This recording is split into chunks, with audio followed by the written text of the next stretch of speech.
Adani group के chairman Gautam Adani ने रविवार को बारामती पुणे के विद्या प्रतिष्ठान में निर्मित Sharad Chandra Pawar centre of excellence in artificial intelligence का उद्घाटन किया। कार्यक्रम में महाराष्ट्र के उप मुख्यमंत्री अजित पवार, एनसीपी अध्यक्ष शरद पवार, सांसद सुप्रिया सुले, सुनेत्रा पवार, विद्या प्रतिष्ठान के पदाधिकारी, अलग अलग क्षेत्रों के एक्सपर्ट और बड़ी संख्या में स्टूडेंट्स शामिल हुए। यह सेंटर पवार परिवार द्वारा चलाए जाने वाले एजुकेशनल इंस्टीट्यूट विद्या प्रतिष्ठान के तहत बनाया गया है। पवार परिवार के जरिए बारामती में शुरू हुए इस वर्ल्ड क्लास एआई सेंटर ने गांव की युवाओं के लिए वर्ल्ड क्लास एजुकेशन के दरवाजे खोल दिए हैं। अडानी ग्रुप ने एआई सहयोग को बढ़ाने के लिए बारामती के विद्या प्रतिष्ठान के साथ एक समझौता ज्ञापन एमओयू पर हस्ताक्षर कर एक ट्रांसफॉर्मेटिव पार्टनरशिप की है। कार्यक्रम को संबोधित करते हुए गौतम अडानी ने कहा, यह पार्टनरशिप व्यवहारिक तकनीकी क्षमता बनाने की एक प्रतिबद्धता है, जहां एआई रिसर्च, इंजीनियरिंग और एग्जीक्यूशन एक साथ इंटीग्रेटेड तरीके से आगे बढ़ते हैं। गौतम अडानी ने आगे कहा कि इतिहास देखने वाले लोग नहीं, बल्कि इतिहास बनाने वाले लोग जरूरी होते हैं और युवाओं से देश बनाने के लिए तैयार होने की अपील की। उन्होंने कहा, इतिहास हमें सिखाता है कि हर ऐसे बदलाव में दो अलग अलग ताकतें होती हैं, बहुत बड़ा मौका और बहुत अधिक चिंता, जगह बदलने का डर, बेकार हो जाने का डर, सिस्टम को कंट्रोल देने का डर हम अभी पूरी तरह समझ नहीं पाए हैं। यह बात लोगों की उस आशंका को दिखाती है कि एआई नौकरियों में रुकावट डाल सकता है। फिर उन्होंने तर्क दिया कि टेक्नोलॉजी काम को खत्म नहीं करती, यह पुराने तरीकों में रुकावट डालती है और फिर संभावनाओं को बढ़ाती है। वंदे भारत से विवेक भिड़े की रिपोर्ट। माननीय अजितदादा पवार यांचा सत्कार ॲडव्होकेट अशोक प्रभुणे सर यांनी करावा।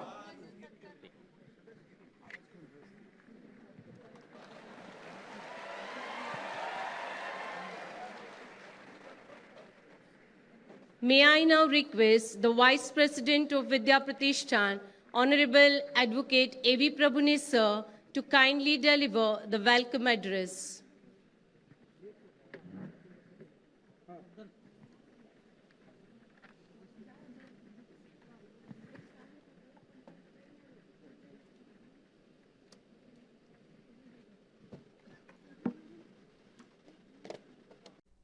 Absorbing millions into a new middle class.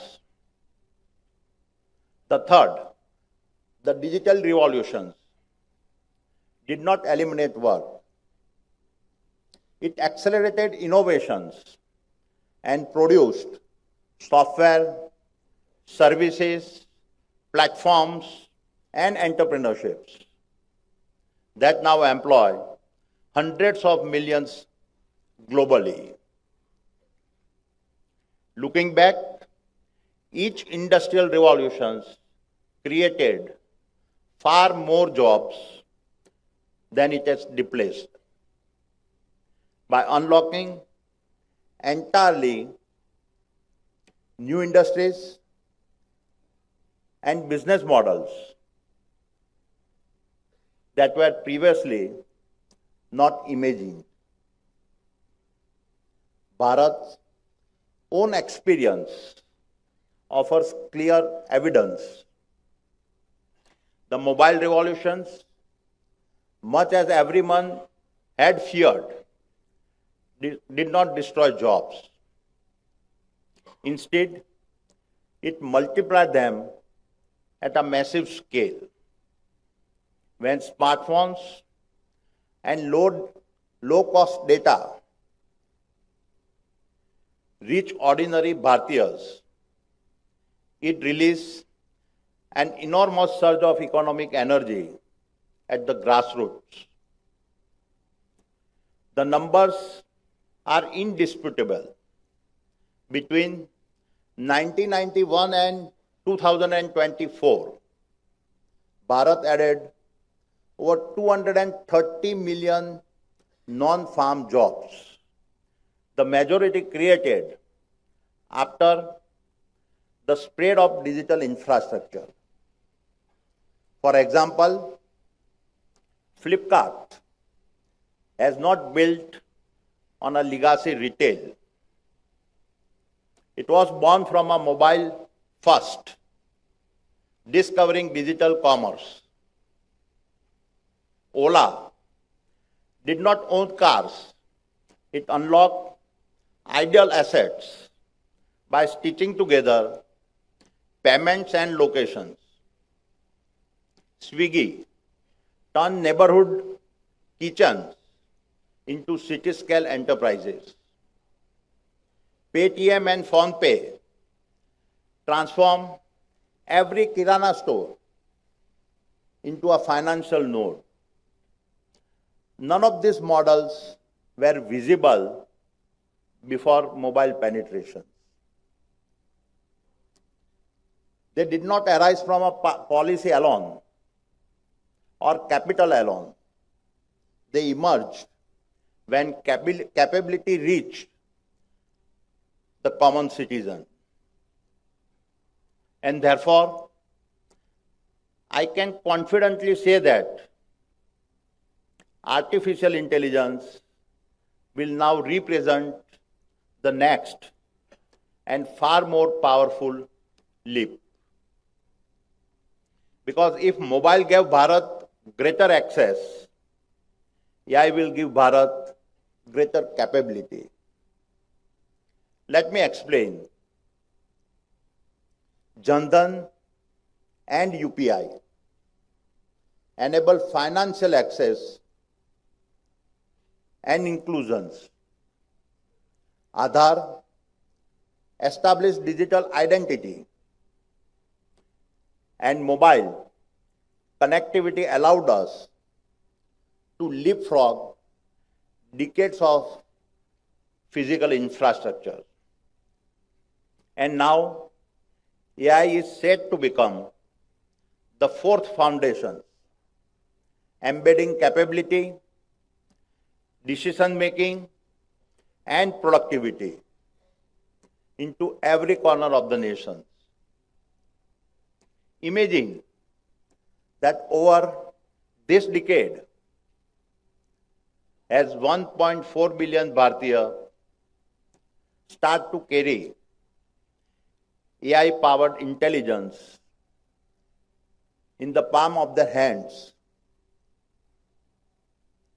progress will no more be linear. It will compound, accelerate, and explode. A farmer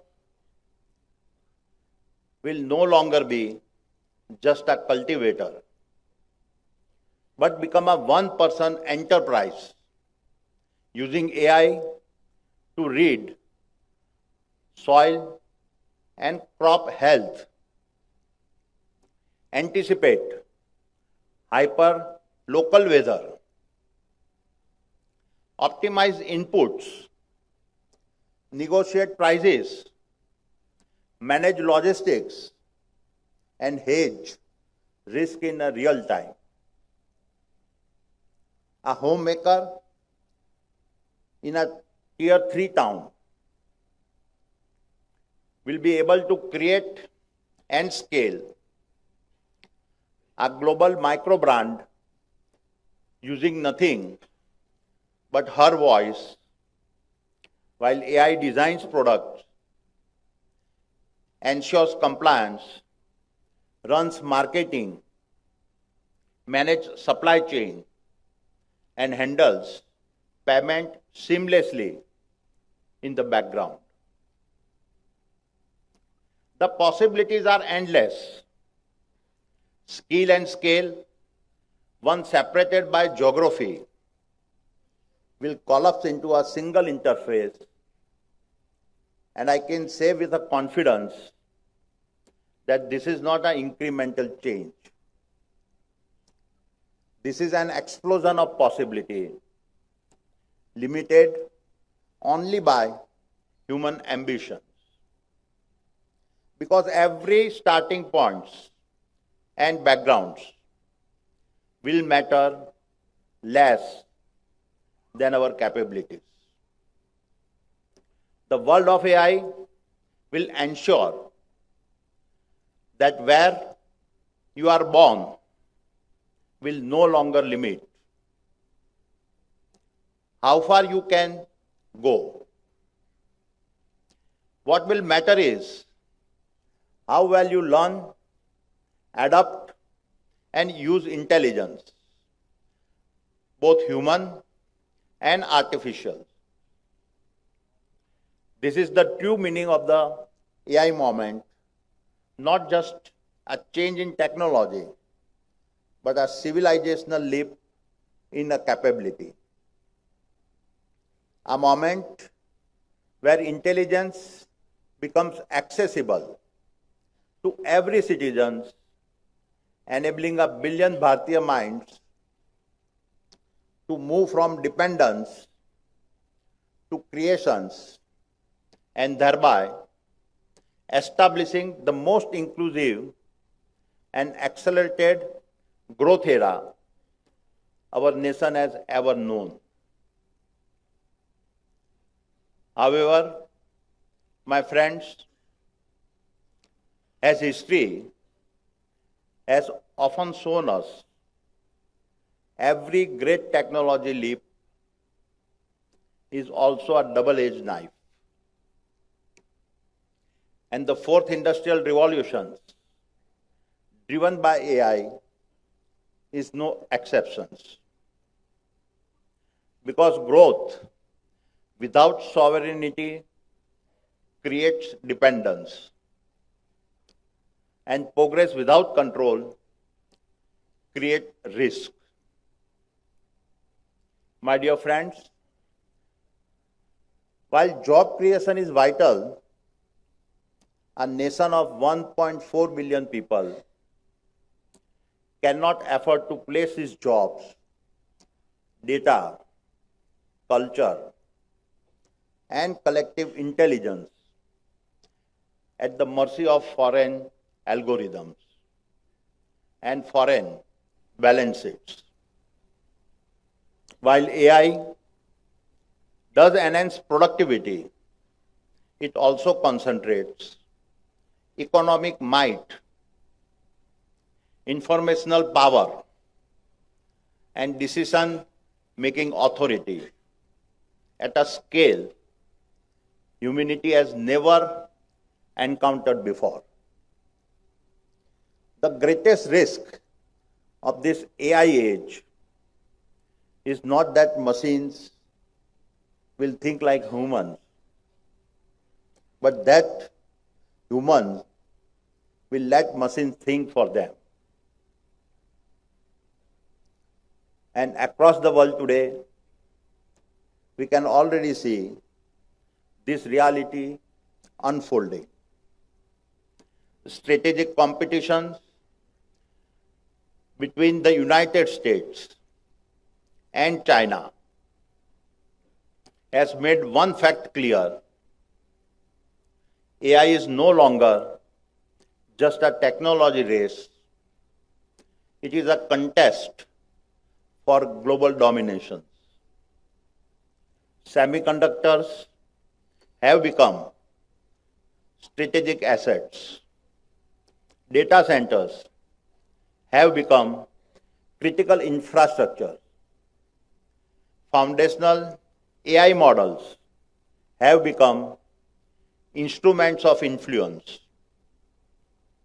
Therefore, if Bharat does not build its own AI models, its own compute infrastructure, and its own intelligence ecosystems, then our behaviors, preferences, markets, and decisions will be extracted, trained upon, and monetized by other nations.